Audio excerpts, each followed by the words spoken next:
যারা বলো যে এই ভিডিওটা তো আমিও বানাতে পারতাম, বাট লিপসিংই তো করেছে। তো আমি একটা রিলস ভিডিও শ্যুট করছিলাম, আর সে স্যাড ছিল গানটা, তো ভাবলাম অল্প চোখের জল আনা যাক।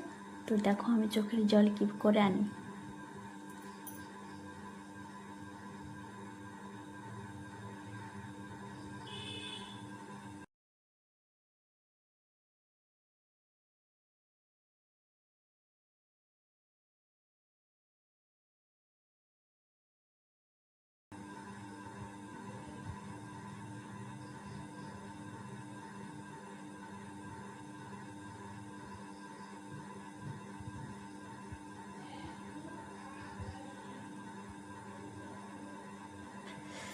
তো দেখো চোখে জল চলে আসে। এখন আমি রিলসটা শ্যুট করি, তো শেয়ার করে দেবো।